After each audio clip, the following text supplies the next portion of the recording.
Hi, everybody. Before we get rolling, thank you everyone for coming in muted and with your cameras off. We will ask that you continue to leave them off just so we don't have rustling in the background and stuff like that.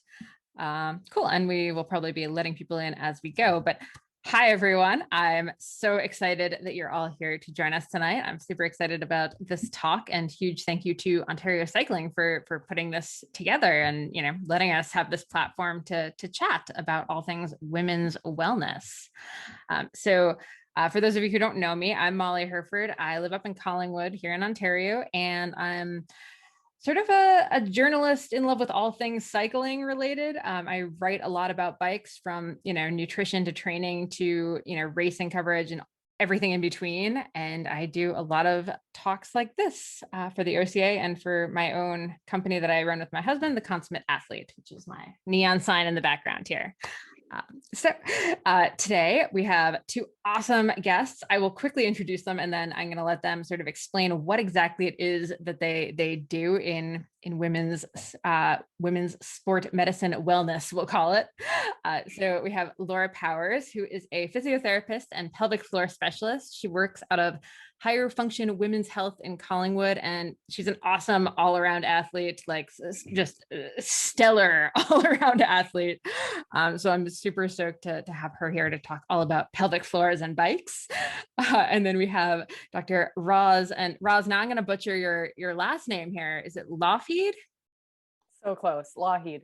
So close. Roz Simpson. She is a sport and exercise medicine physician in Toronto. She works with student athletes at Ryerson. She practices at the Cleveland Clinic, Canada, and she's worked as a sports medicine physician for a ton of different events, including the 2019 Ontario Summer Games. And she's also a total badass mountain biker in general, but I know her from doing Crank the Shield, which, if any of you have heard of it, it is a seriously intense race. So props to her for being able to get through that. Yes, with that in mind, Laura, why don't you explain what exactly a pelvic floor specialist does? Awesome. I will, just because I have to say, we can't technically say specialist. There is a different designation. I focus my practice on women's health and have been specializing in women's pelvic health. So just to clarify, so I'm a registered physiotherapist to begin with. I still treat knees and backs and shoulders in the context of my patient coming in, but I have been focusing on women's pelvic health. And so that is anything kind of related to the pelvis in terms of pre and postnatal. So we do lots of work with women before they have babies, if they're athletes, helping them to maintain their fitness program throughout, postpartum, helping them again with their fitness programs, rebuilding core and pelvic strength. We deal with everything with incontinence, with bladder and bowel, prolapse, pelvic pain, constipation, bladder pain, sexual pain, you name it, kind of anything from ribs to bottom of your pelvis is sort of what we deal with specifically in pelvic health. And then, as I said, we always put it in the context of everything else. So often women are coming in with some, say, bladder issues or prolapse and back pain, and it all kind of fits together. So it's kind of an interesting profession that encompasses so much in terms of just our health and well-being. Yeah, I honestly couldn't believe when I realized just how much the pelvic floor takes up, like how much space that involves and how attached. Well, I will bring out my model. I always have my model with me, so we can always go into greater detail. I had to go back to work. I was like, oh, I forgot my model. So we can go into more detail about the pelvic floor if you like. Yeah. Amazing. Yeah. All right, Roz, I feel like this is actually, I'm super excited to have you explain what exactly you do, because I feel like everyone kind of hears like sports medicine and then just kind of like, wait, what? There's so many ways that can go. For sure. And I feel bad now because I didn't bring a model in. I should have brought like a knee or something. Next time. But good question. And I do get that question a lot. It's easy, I think, for people, or relatively easy to picture, what does a medical doctor do? And people, often can picture what a family doctor does. You go in for your cough, your cold. You might go in for a joint issue, like you hurt your knee, you had a slip and fall, concussion, things like that. And I do have a background in family medicine. So I am family medicine trained, did my residency in that, and then got an additional designation. So that's an extra year of fellowship training, specifically in sport medicine. And so while you don't have to have that, a lot of sport medicine physicians do have that extra year of training. So it's an extra 12 months of really focused expertise. And in terms of the type of people that I see, it's super, super broad. So across the age spectrum, from very young, like pediatric patients, children, not infants, because they're not necessarily doing, athletic things yet, but still very, very young. Like I'll see really young gymnasts, hockey players, for example, all the way up to kind of your 95 plus, like runner. So across the age spectrum, and really, I would say probably most joints, I can't think of a joint issue that I wouldn't see. So kind of head to toe concussion, I mentioned, that's one that I'll see commonly, shoulder issues, different types of arthritis, and then acute injuries as well. And so one of the really fun things about sport medicine that makes it different from any other specialty is that you do often do, or you can if you like, and a lot of sport medicine doctors do like to do this, is game coverage. So we'll be at an event. So for example, you'd mentioned my previous coverage with Summer Games, and you can cover various sports. So you could be ringside at a hockey game, you could be at a mountain bike event, for example, and you're there if there are any issues for which a doctor is required to be there for. So it's different from other medical specialties because you are potentially right there when the injury happens. And sometimes you actually see it. So what's interesting is you sometimes can actually tell what the injury is, for example, an ACL tear, before you've asked the patient a question. So it's very unique in that way. But I guess to your original question, because I got a little sidetracked, I would see athletes who come in who were told to come and see me by their coach. Sometimes family doctors will refer to me because they get a little bit stuck. They've done the initial workup, maybe they did an x-ray, but the patient's not getting better, that kind of thing. And so it's not just people that are, competitive athletes, but also weekend warriors or people who are just wanting to get more active or wanting to move. You don't have to be of a certain athletic level to see a sport medicine doctor. Oh, I'm so glad you said that, because one thing I wrote down before we got on this was that I like hosting this night in particular, because I really want to make sure that we're normalizing that it's okay. And like, you should be able to go get help for, whatever sports issues you're having, whether you're, an amateur or you're racing at a super high level. I think especially as women, we tend to kind of like think that we should just tough it out, or like, oh, like our sport isn't like important enough that like it really matters that we like go take care of ourselves, or like, oh, it's okay if it's a little uncomfortable, but like a lot of the stuff is totally solvable if we actually like go talk to these experts. So very excited that we're normalizing talking about this stuff and seeing experts. So amazing. Totally. I couldn't agree more. And I have to say, I love seeing those entry level athletes as much as I do the elite athletes. And people will often say, especially women will come in and say, oh, like, I don't know if it's appropriate that I'm seeing you because, I just run once a week, or I just tried my first run ever. And I'll say, you went running, you're an athlete. I'm happy you're here. Exactly. Oh, yes. Okay, perfect. Laura, I wanted to ask you specifically, let's talk about the pelvic floor. Yeah. Why do women cyclists, like, why should we care about the pelvic floor? I mean, after all, we are sitting on a saddle that's like holding it in. Like, it's not like running where. Yeah. And so I should also just preface a little bit to answer, like, stay on the topic of what you're just talking about. And I often forget to mention this, but to see a pelvic floor physio, you don't need a referral either. Again, often it comes through a family doctor or gynecologist, but definitely now physiotherapy is considered first line referral. So we don't need to have a referral to see you. We can still make diagnoses. So just to kind of, I forgot to mention that part and to cover what you were just talking about. So no, that's great. Yeah. But why should we know about this? I mean, we all have one.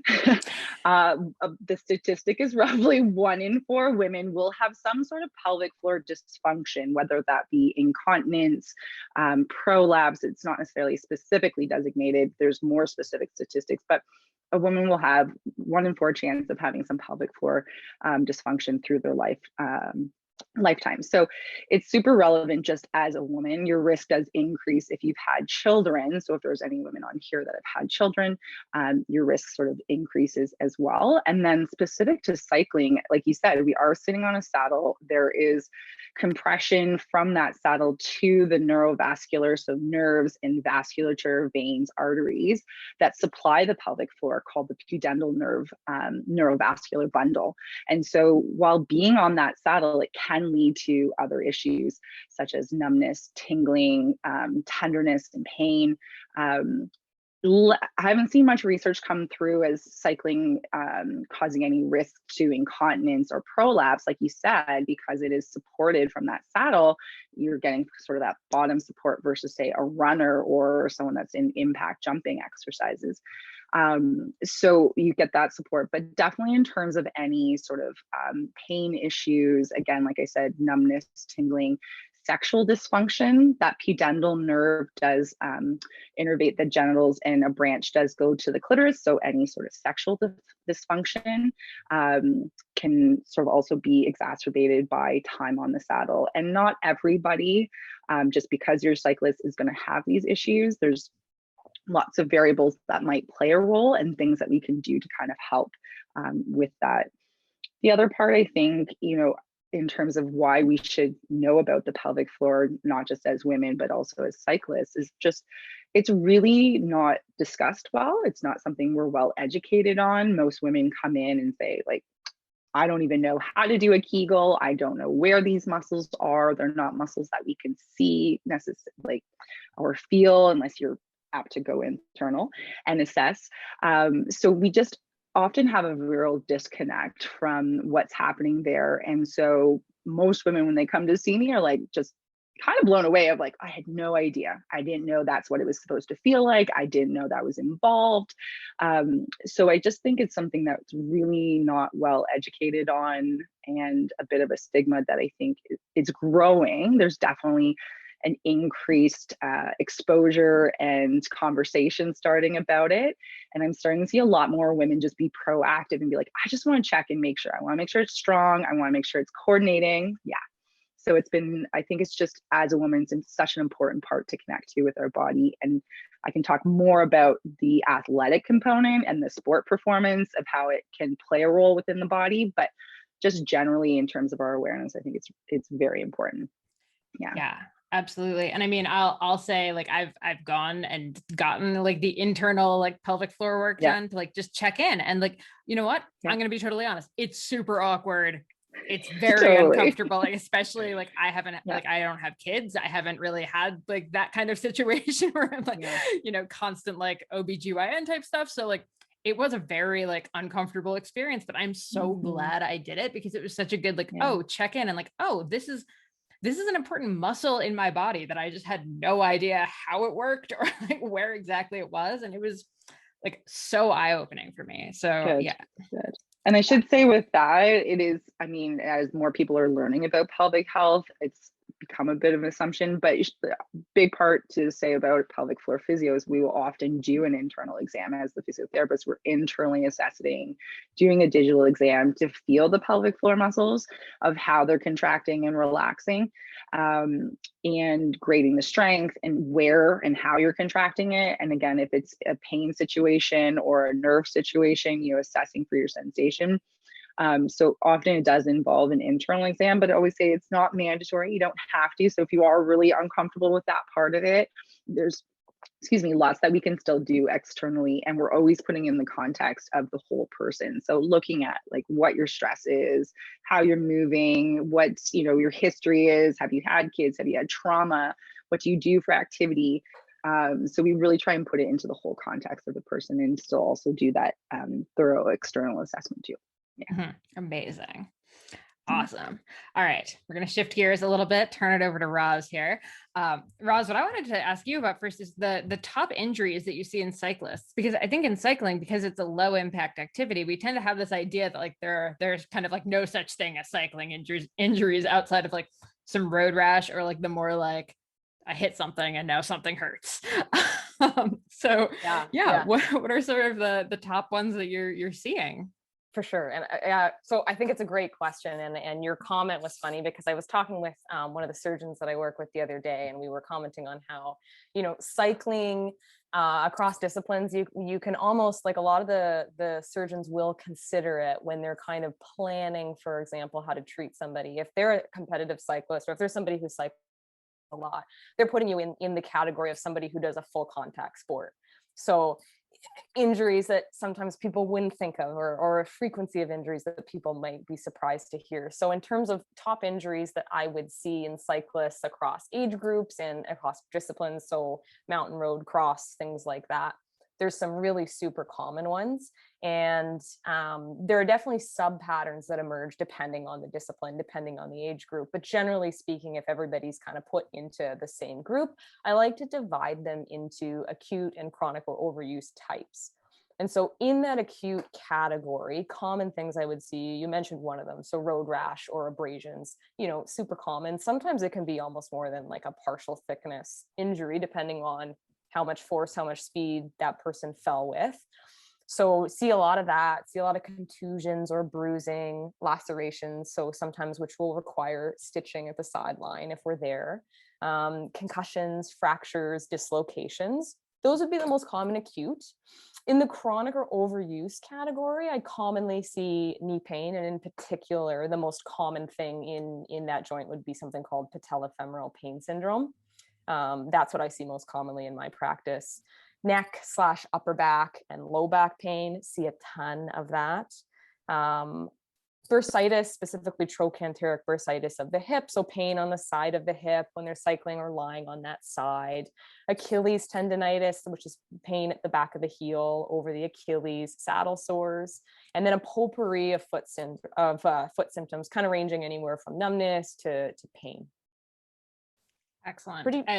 That's like a pretty broad range there. And I mean, are any of this is like a weird question to phrase, or weird way to phrase this, but are any of them untreatable? That's a really good question. And I want to instinctively say no, because in medicine, we never say never and we never say always. So I'll preface it with that. And I would say some of the one that jumps out front of mind for untreatable is you can sometimes have treatments or injuries that are refractory to first line treatment, second line treatment, third line treatment. And concussion is a big one that can be quite debilitating. So sometimes for whatever reason, people don't respond, even though they've done all the right things, their symptoms don't improve. And sometimes, rarely, that lasts for years and years. And sometimes those people can't return to sport. So is it untreatable? I like to say no, because, hopefully some of what they've done have improved their trajectory, but sometimes for whatever reason, people don't get back to 100% pre-injury. And that would be, broadly speaking, applicable to, if you fracture a hip, for example, you may not have the same range of motion that you had before, but we're still treating it. You may not compete quite as you did before. So it's a tricky question to answer.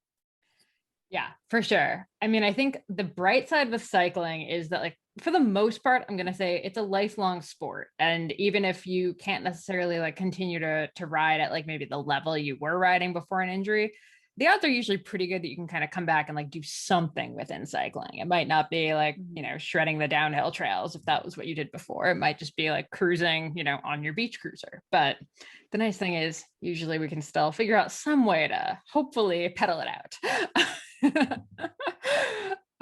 Okay, cool. Yeah. Laura, that you were doing, but you can modify and still do it. Yeah. All right, Laura, the next thing I wanted to ask you about is Kegels. What is the deal? How do we know we're doing them right? What are we actually doing? Because I feel like anytime I really think about Kegels, I'm like, it's just like a hip adductor, abductor, whichever one it is. And then I realized like that's all I'm doing. And I'm like, that's not one. That's not right. Yeah, that's okay. So Kegels. So first of all, Kegels are considered a contraction of your pelvis pelvic floor. And I feel like this might be a good time to bring out the model very quickly, Hooray! just so again, yeah, every pelvic floor physio has one. Okay. And I've also learned that Zoom is backwards. So I got to do it the opposite. So with your pelvic floor, we're talking about the muscles at the very bottom of your pelvis. You have to go the other way. Very bottom of your pelvis. So there are your sit bones. Sorry.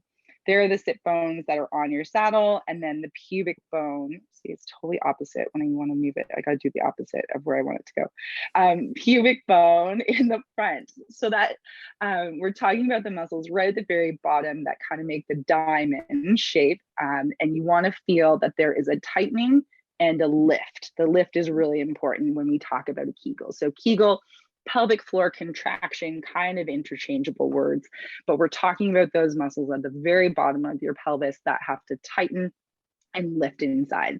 So that's considered a Kegel. But in terms of our conversation, I think it's really important that we first consider, why are you wanting to do Kegels, right? So probably from your experience, you've been taught that, Kegels necessarily aren't for everybody. So if you are experiencing sort of pain, numbness, tingling, sexual dysfunction, often we'll see frequency, urgency, constipation. Those are kind of grouped into what we would likely expect to see with a tight pelvic floor. So just like if you hold too much tension into your neck and shoulders and it's very tight, why would I get you to do 50 shrugs a day? Right? You're probably not going to do 50 shrugs a day. You're probably going to work more on relaxing, general mobility, releasing those muscles. So there are certain conditions where we wouldn't want you to do a lot of Kegels. If you're having more leakage, prolapse, if we're trying to strengthen core and hip stability, we might look more towards strengthening that pelvic floor, in which case prescribing specific Kegels to do. And that's where the internal exam can be helpful to ensure that you're doing them properly, that you are contracting sort of in the right areas, and you are also relaxing your pelvic floor. So that's a big thing that we look for. So a lot of women tighten, but they just won't let go of that tension. So just learning how to contract that appropriately, and then also in the context of how that's coordinating with the rest of your body, because it doesn't necessarily just work in isolation like any muscle really. It has to work with the rest of your body. So the Kegel in the context of, say, building up core or the hip strength, we are going to look and train it in a different way than just, again, isolating, contracting, and relaxing that pelvic floor. We integrate it with the movements too. I can go in way more detail. It's really hard to keep it sort of succinct. To No, this, totally. Yeah. I guess like the one thing I'm kind of wondering is like, what does it feel like if you do one properly? Right. Okay.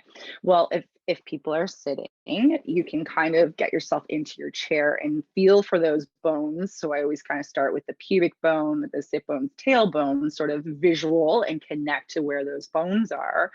And generally speaking, we want to kind of picture that diamond that we saw with the model, feeling like it's going to close, and then as if you're going to pick it up inside. So sort of feeling like if you're seated, lifting away from that seat. And if you can't feel that, two things could be that you're weak and you don't have the strength to lift against gravity. Two, you might not know exactly how to be doing it. And it may be third, might be tight, in which case it's harder to make that contraction. But essentially the other very general cue that we give, it should kind of feel like when you're stopping midstream pee. Some women get that cue, some people don't. And that's also a very isolated area of your pelvic floor. There's other muscles that we kind of focus on. But that would be another sort of cue, like, when you're peeing, if you can stop midstream, that's also generally a Kegel. Okay. We don't advise you to do Kegels while you're peeing, though. Let it come out. Heard it here first, folks. No Kegels. Don't do Kegels while you pee. I have lots of women that come in and tell me that, though. I'm actually amazed by, and some people have been told to do it like that. It's kind of scary. Anyways, yeah. But you essentially want to feel like a lot of visuals will come out. Like if you picture, the other examples I like to give is like, if you picture around the urethra where the urine comes out, and then around the vagina and around the anus, picture that there's like a little marble or blueberry that you're going to grab first. So you're going to grab it and then pull it up inside. Amazing. And then you can practice that for each of the openings.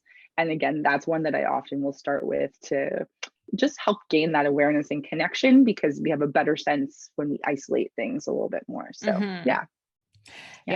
No, I just wanted to get into that because I feel like whenever people hear about pelvic floor, there's no conversation about without mentioning Kegels. So I really wanted to, I'm glad that you mentioned, like, there are times where that isn't appropriate. So I think it's especially again, in cycling, I would say it's a huge part in cycling, just like you said, from that compression.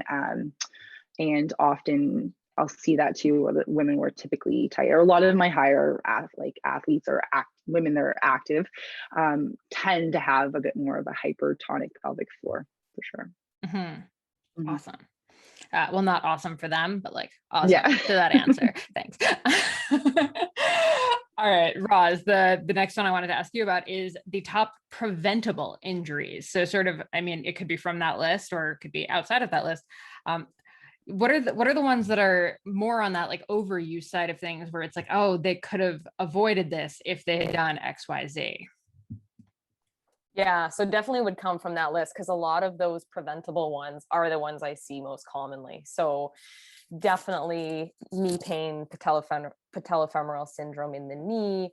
I would say neck and low back pain, and then foot pain and numbness. Those would be kind of top of mind preventable that I encounter in my practice, and that, colleagues that also see cyclists see very commonly too. In the case of the former two, so foot pain, numbness, and pain in the knee, they're both lower extremity or leg injuries. And in terms of prevention, so definitely can be impacted by the cycling shoe you're using itself. So does it fit well? Do you have an appropriate wedge or an insole when maybe you shouldn't, or maybe you do need one? What is your seat height in particular, and your overall bike fit, and how are your cleats set up? What's the cleat position? Those are pretty low-hanging fruit in the grand scheme of things, in terms of things to think about when you get a new bike, or if you're getting a new part for your bike or new shoes, for example. A lot of shops will offer some form of fitting when you do get a bike. So just make sure you, to anyone who's listening, if that's an option for you, definitely take advantage of it if you feel like maybe your knowledge in that area is lacking. And I think probably that's the case for a lot of us. Is it's good to have another set of eyes, take a look at things, and maybe make some tweaks that can have a really big impact in prevention. Similarly, if you look at, your reach on the bike, how high do you have a riser bar, things like that, that can impact neck and back pain hugely. So making sure that you have fit for that is important too. And similarly, once you do start getting those little niggles, okay, so you may not have prevented it entirely, but often I'll see people push through for weeks or months or sometimes even years, and things tend to get worse and more chronic. So in terms of preventing progression, not that this is necessarily a plug for my own profession. I don't want listeners to think that's what I'm doing, but certainly it would be, I think, prudent and a great idea to check in with, a physio or chiro or osteopathy or a sport MD, somebody who, has some expertise and can help give you a precise diagnosis, and then a tailored treatment program, again, to stop progression, get you feeling better, and prevent those from getting worse. Yes, I think the earlier, and I mean, you can agree or disagree with me on this, the earlier you can catch something like that and start working proactively to avoid it, the better the chance that you're going to completely get rid of it, versus if you've waited till now you can barely pedal and that's when you go in, it's going to be a lot harder. 100%. And I will say too, for the more acute things like your road rash or your lacerations or contusions, things like that, sure, you can't, there are lots of circumstances where those are entirely unpredictable part of the sport. But I will say, you obviously want to be cognizant of what your skill set is, ride within that skill set. And if you're going to try and progress those skills, try and do it with a buddy, or better yet, hire a coach for a session. And it's definitely money well spent to make sure that you're, progressing safely and then preventing some of those spills that cause those acute injuries too. Yeah, it's amazing. It might seem like a bit of like an ouch at the outset to pay for a still session or, pay out of pocket for physio or like any of that stuff, but it is so worth it in the long run. It's amazing. We're so willing to spend money on like swim, like when you're going to swim, you would pay for swimming lessons if you needed them, but for some reason we like don't do the same for biking, which just seems kind of crazy to me. I mean, I guess with swimming you like drown if you don't know how to do it, but you know, like biking. I think that's such a great example though, because I mean, yeah, maybe you're not gonna like die if you don't get your bike lesson. But I mean, depending on the kind of biking you're doing, or if you don't have a knowledge of road safety, maybe. But yeah, there are parallels there for sure. And I think it's a good example. You know, that time and investment financially can pay dividends in the future. Yeah. And I will say the one thing you mentioned about bike fit, I've noticed a lot of women, and I mean, I include myself in this, we got into cycling because of a husband, a partner, a dad, like usually a male in our family, or, you know, somehow connected to us, who, you know, maybe like offered some advice on like bike fit or like the type of shoes to get or like all of these kind of things. But, you know, they're not always right. Like I can tell you, my dad did not fit my bike very well for me when I started riding. And like the style of shoes that he liked turns out was not ideal for me. Like we don't have the same foot. We do, however, have the same saddle size, hilariously. And the one thing on the pelvic floor note, I've mentioned this in several of my talks, your sit bones, the width of your sit bones has nothing to do with how wide you are as a human. And our sit bones are wider than men's naturally. So your husband might need a skinnier saddle than you, and that's okay. You might need a wider saddle than your husband. That is okay. My 280-pound father and I both ride the same size saddle because our sit bones are the same width. So just so you know. Love that. And I mean, I think some pelvic issues could very easily come from if your sit bones are being shoved into your saddle and compressing even more. Now you've got more nerve compression going, or if they're like, if it's the saddle's too small and now your hip bones are sort of oozing over, that's where you're going to get some of that hip pain and even the knee pain and stuff like that. So it all connects. Okay. I will get off my soapbox for a second here. Okay, this question is for both of you, so whoever can go first is welcome to. Generally, I mean, are there any lifestyle things that you wish that people would do before they come in to see you? Roz, you want to go? Sure. So I'm a firm believer that there's huge gains to be made from doing the things that we've likely all heard of and in theory are simple to talk about, but in terms of actually executing them and doing them, a lot harder to actually put into practice. So these would be things like getting proper rest, and that includes not only hours of sleep, but quality of rest. Utilizing your rest days appropriately if you're kind of training at a level where that's something that comes into play and is assigned to you during the week. Hydration, I'm going to put in a plug for hydration, and apologies. I knew you were going to say that, so I had this on hand. Yeah, I got mine too. Everybody take one. Yeah. I like to pull from an example that I heard a couple years ago in a talk, and apologies in advance to any vegans or vegetarians out there, but it was like a chicken tender or / chicken breast example. If you picture like a piece of chicken jerky versus like the moist like chicken breast that you'd see in the fridge at the grocery store, that's your dehydrated versus hydrated muscle. And then think about their ability to contract and do work. Obviously, if you're hydrated, you're going to have that much more power produced. You're going to be that much more supple, less prone to injury. So definitely push that hydration, push it well in advance of when you're going to go out and actually do your activity. And then that flows nicely into the one that I think a lot of people struggle with as well, which is dialing in nutrition. It really does make a difference. Eating for performance really is a thing. And I think it's really easy to get sidetracked with our busy days at work, being pulled in a million directions at home. I'm exhibit A. I think at the end of a clinical day, if my colleagues are looking for a snack, they know, like a treat, they know to come to my office if they want a supply of various candies. But if you're struggling with where to start, again, this is an example where paying a bit of money up front and investing a little time in seeing a nutritionist really can be important. Like their roles and you know, the rules exist for a reason, and they have that degree of expertise that can be helpful for people at all knowledge levels. So those are a few of the things that I love for coming in, irrespective of like where they're at with their actual physical activity. Mm-hmm. Yeah.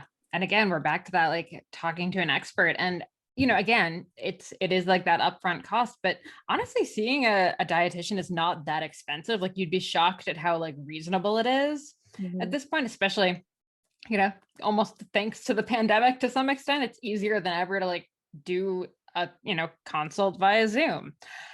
So if you're having any questions about like what you should be eating or how much you should be eating, it's so easy to get those answered now. It's amazing.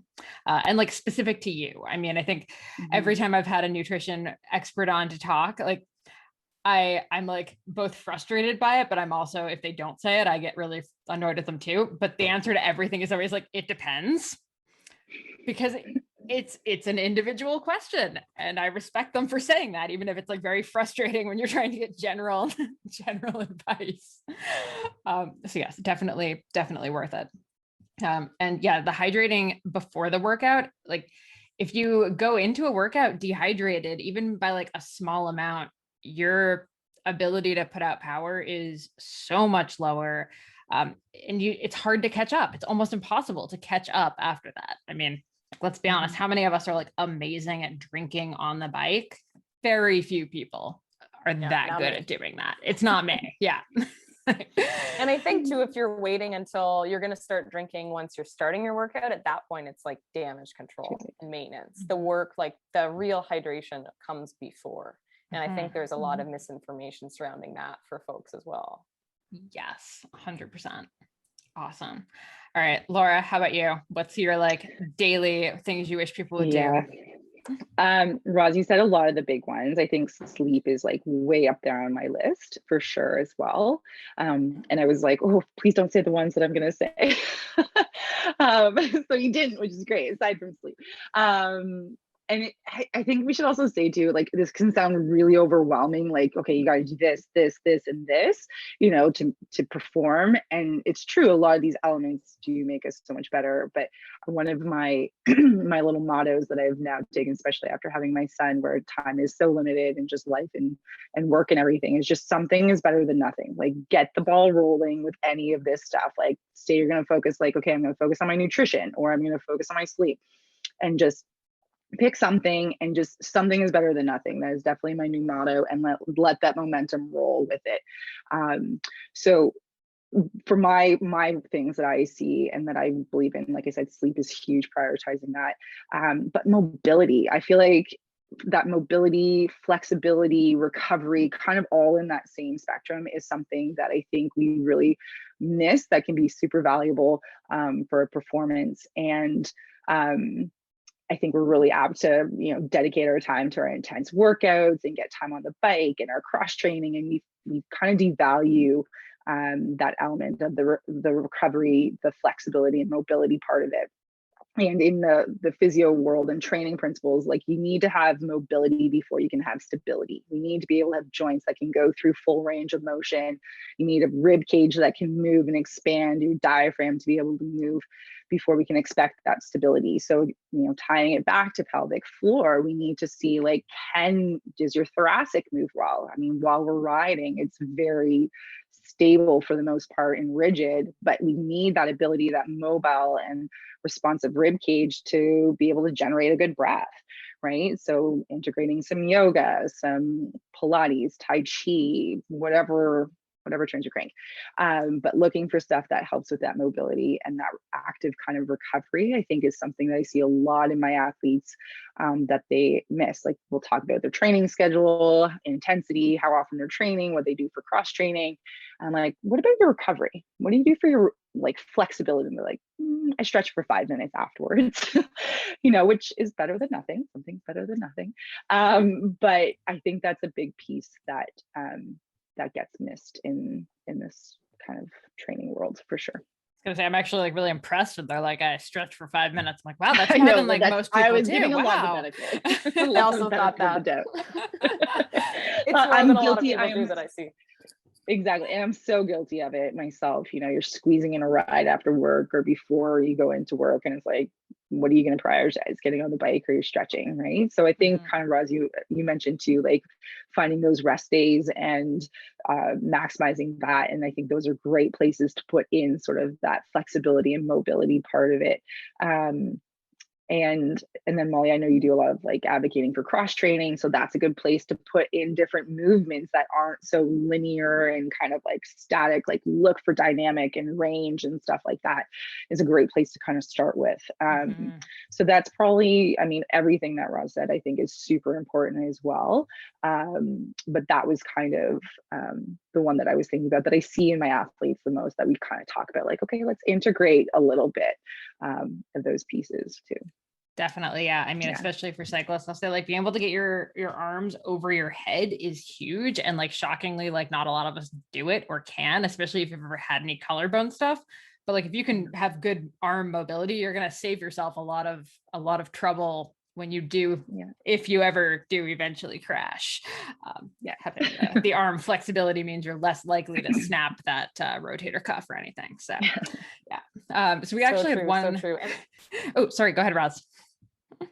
Oh, I just wanted to say I really love and really agree with something is better than nothing. Like, and even if your 5 minutes of day of stretching is all that you can do, but you're coming from nothing, that is going to make, like, over time, those things add up and make a difference. And so if that's all that you can do logistically, that is better than nothing. So keep going with that. No, I'm well, and I mean, if you think about like 5 minutes a day, that's 30 hours a year. Like that's not bad. That's like a week of work. Pretty solid. I like doing the like extrapolate it out to a year. You're like, ooh. It's because I always do like the 10 minutes of core is my big thing. And I'm like, that's 50 hours of training a year. That's amazing. So yeah, that's my bid for why you should do 5 minutes. So we actually got one good question about hydrating ahead of an early morning ride. Should you wake up earlier to give yourself time to hydrate and then head out? So this is a good question. I'll maybe say my like 2 thoughts on it. And then I'd love to hear from if either of you have any thoughts on it. My first thought is, I mean, definitely drinking before you get on the bike. Like even if it's just like you chug like even like half a glass of water or something, just because think of yourself as like, those little sponges you can get at like Dollarama or something that are like the squeeze down or the squeeze down little like capsules. And then you like put them in water and they suddenly like expand out. That's like what we are when we wake up, is this like dehydrated husk of a human. So we need to just like rehydrate ourselves and like spread out. The other thought would be hydrate that chicken tender. Yeah, exactly. Hydrate the chicken tender. I love it. Yeah. And I mean, also just going to bed like hydrated well from the day before is probably also a good thought. But I mean, I would say like, if you can't take the time to, drink that glass of water and like, settle and pee and do all that kind of stuff in the morning, it should probably be like a pretty short, pretty casual ride anyway. If it is like you're going out for like a hammer fest or like a super long ride, then I'd say like, yeah, probably wake up early enough to like actually sip your water and like have some food and get going that way. But if it's like a super casual, like 30, 40-minute ride, then it's a little less of like a urgent situation. So, Roz, anything on top of that? Yeah, I think Molly, you hit on the really key points. I think first, trying to get a little bit of water or whatever your liquid is that's, ideally non-dehydrating on board before you get on physically on the bike. That's great. But I really love this question because it really speaks to like real life challenges, right? Like how do things play out actually day to day? We have to get up, we have a compressed time frame to get that workout in, go to work, move on with your daily errands, whatever those are. So, if you're like me, I'll get up with like 10 minutes to get on the bike. And usually that's just enough time to get my clothes on. So, maybe I'll have like a quick glass and go. Molly, as you said, if you have the time, great, drink a little bit more. But for sure want to emphasize that drinking the night before and even the days before, depending on the intensity of that workout. So like you said, if it's an easy ride, yeah, you can get away with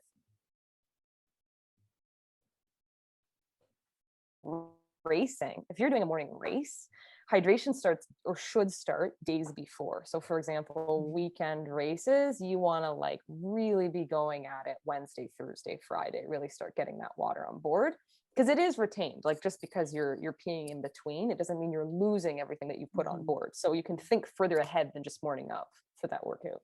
That's amazing. One little suggestion, because I totally struggled to drink through my day for sure. And like honestly, in my practice, wearing a mask now, if anybody is at work, you know, having a mask on, sorry, is that like you're physically out working from home, sorry, out of home where you have to wear a mask, like it adds extra challenge to try and get drinks in. But one of the strategies that I found helpful just day to day, not so much in terms of like really fluid loading, but trying to keep that like minimum hydration up, because that's what I see a lot of women just don't even drink nearly enough in general, let alone for my athletes. But put a glass in all of your bathrooms. Put a glass beside your kitchen sink, put a glass in your bathroom, your ensuite, wherever it is that you tend to kind of go in. And every time I go in, I try and take, you know, even if it's just a bit of it. So I'm getting something. And it's definitely helped to up a little bit. I'm not like loading. And in terms of any bladder issues, I'll just say too, you know, if you have any urgency or incontinence issues, you just want to watch if you are chugging a lot of water. Sometimes that kind of just like floods and fluid loads, and can be a little bit harder to process. So if you're having any of that urinary urgency and sometimes incontinence, you might find that you need to be sipping it. So you really have to be kind of, again, a little bit more conscious of when you're taking it in. But yeah, putting a glass of water around the house, I found, or just a glass is helpful. If you're going to go in the car, you got a bit of a drive, have some water with you, is a great way to try and keep that general hydration up. Actually, this made me think. I have like one more kind of last hydration question for either of you. Are there any things that you notice like physically as far as like signs that you're dehydrated? Like I remember, you know, on like a pet, if you like pull their fur and it like doesn't like go down right away, that's usually a sign that they're like a little dehydrated. Is there anything similar in humans? Yeah, I think generally if you're feeling thirst, that's a later sign. You're already probably fairly dehydrated. So, I mean, obviously there's that, but prior to, if you're looking to be maybe a little bit more proactive, you know, things like dry mouth, not producing as many tears, drier, you know, mucous membranes, things like that. I find a big one too is mental clarity, actually. And one of the motivators that I found for people when they start trying to make drinking a little bit more of their routine, and just in the ways that Laura mentioned, like make it easy for yourself. And that's such a great way, have something to grab. But once they get into that routine, it's actually more when they stop doing it that they notice, oh, like I'm feeling a little more foggy. I'm feeling a little more out of it. Like I'm not able to focus as much. And I find that to be personally an earlier sign too, that, yeah, I need to get more drinking on board. I think in extreme cases, Molly, like if, especially for younger people, like infants that I'd see, say, if it's like in an emergency situation, they do have that skin turgor issue, but that's like bad. That's badness. You've gone way down. Yeah. Yes, I figured we weren't quite like our pets, but I was wondering if there was anything. Okay, amazing. So we had a couple of questions from women who had registered for this. So Roz, the first one I think is more up your alley. So this woman said as she's riding, she's getting severe sharp pains on her left side, just where the bone in the sit bones is. Any thoughts on the cause? Yeah, I like that question because it's one that I feel like, again, with there being, you know, we talked a little bit earlier, you and Laura, about stigma around kind of talking about pelvic floor area. Sometimes people kind of skirt around the issue of where their pain is. And when you actually bring it up with them, like, is it the sit bone right on your bum? They're like so relieved that you've made them not have to say it. And so fine, it's my butt. Yeah, you caught me, but really want to talk about it once the door's open. So for something like this is, and there's a number of kind of anatomical structures in that area. So for example, you can have something called an ischial bursitis. So a bursa is like a little sac-like structure that generally goes between bones and soft tissues to prevent friction.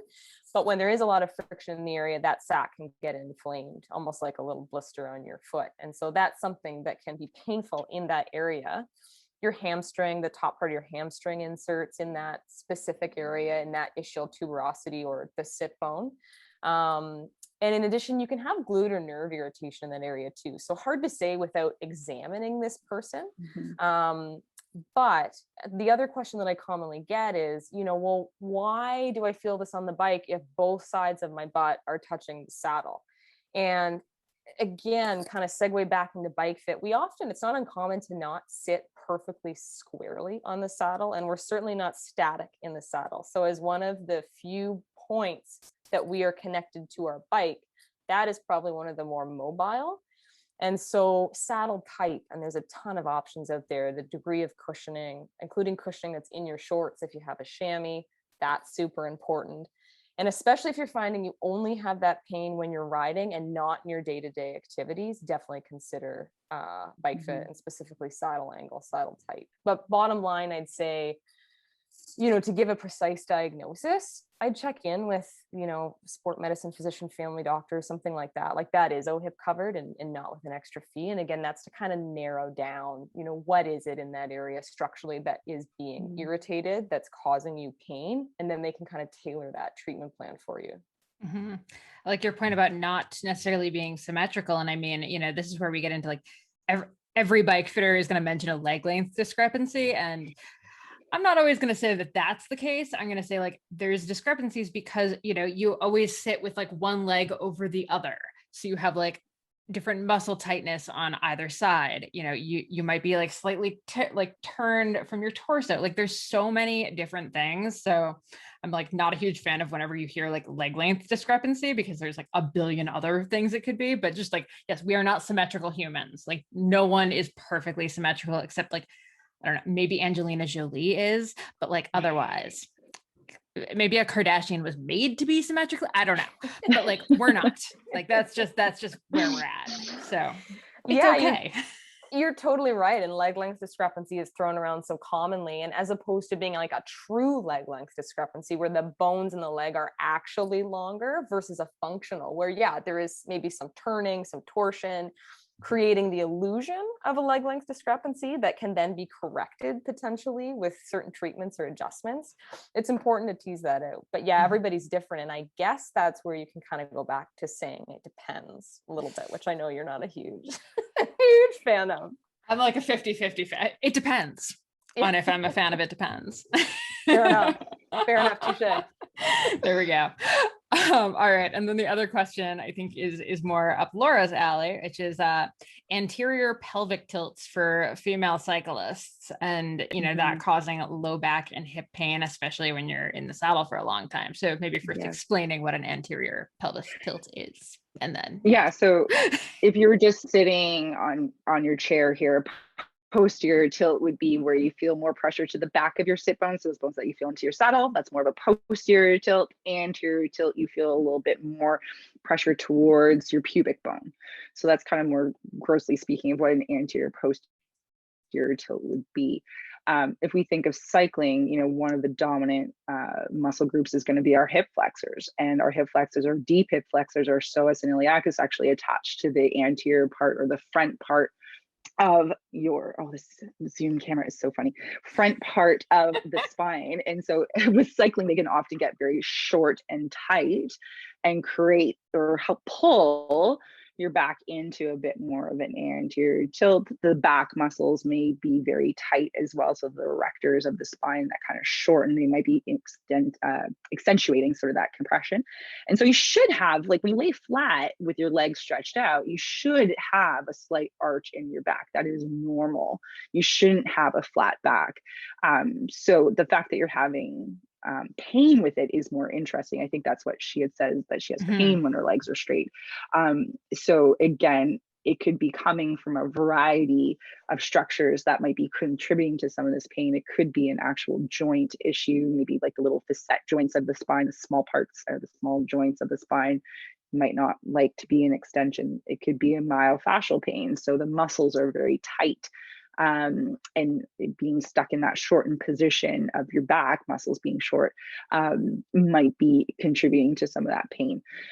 So I would again, looked for assessment, whether that be through family doctor. They can do some of the basic assessments going through physiotherapy, but checking kind of, I would say, starting maybe with some gentle pelvic tilting. So just even going back and forth through the pelvis, if that feels okay, just to get structures lengthening gently, and checking what your hip flexors are doing. Maybe they're very tight and kind of pulling more into that anterior tilt, which most cyclists I see have very tight hip flexors.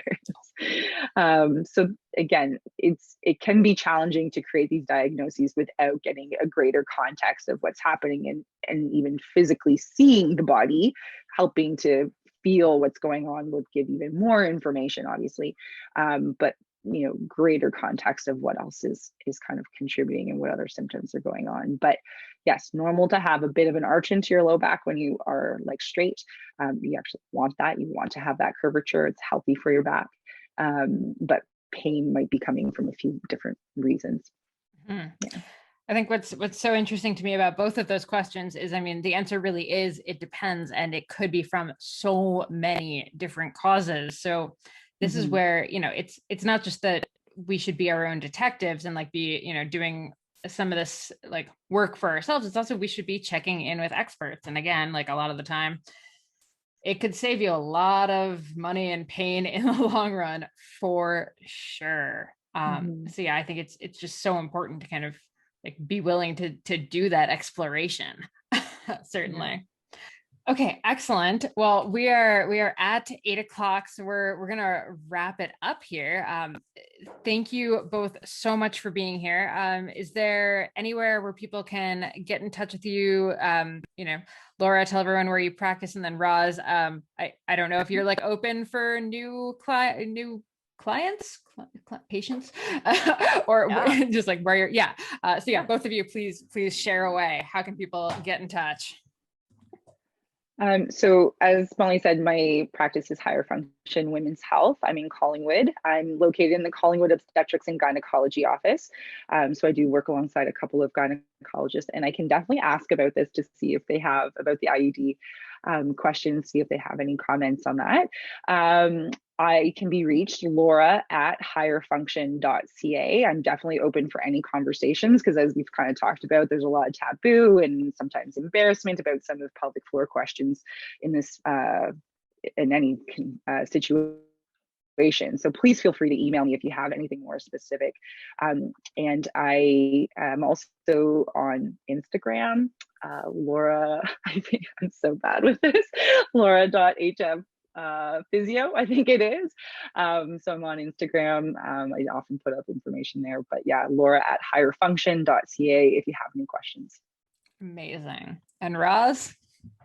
Yeah, so I'm always happy to see people if they have questions or they want to chat about a specific issue, for sure. Happy. And as I said, you don't need a referral to see a family doc, even though we are, quote unquote specialized. So I think with a Google, so I practice at Cleveland Clinic Canada downtown, right near the Hockey Hall of Fame, and near Union Station, if that rings a bell for people. So a quick Google, you should be able to find kind of number for booking. I don't know, Molly, is there show notes? I could always put like a picture of my card or something there. Yes. Yeah, I can definitely do show notes. So just message me that and we'll put that in there. Perfect. And then, I am also on Instagram, although more so sometimes I put medical stuff, but more so just like my personal bike escapades. And Laura, I immediately had to look on my Instagram to see what my handle was. I know, I have my phone. I was trying to. I don't know what it is. Know what it is. Yeah, I'm obviously I think it's really just like generation. techy. Yeah, it's ROZYEL _, and I'll just type it out now. So, and sometimes people do send me messages and say, hey, can I, book in and see you for this? And yeah, totally. I'll try to get back to you that route. But yeah, you can always call too and book. I see people that way too. Amazing. Awesome. Well, thank you both so much for being here. I can be found at consummateathlete.com or at Molly J. Hurford on Instagram and Twitter. See, I know my handles. And again, huge thank you to Ontario Cycling Association for putting this on and bringing us all together tonight. Tomorrow we're doing mental wellness for women cyclists, so make sure you're tuned in to that, I think you can still get into that one. And because we have Roz on, I have to just be like, have a good day and good mental health, and end it Frasier style. So nerd joke out of the way. Thank you all so much for being here. This was awesome. Everyone is, this is just such a great chat and great questions and everything. So thank you so much. Yeah, thank you so much for having us. It's great. Awesome. Yeah. All right, Thanks very much. everybody, It was a lot of have an fun. excellent night. Bye, guys.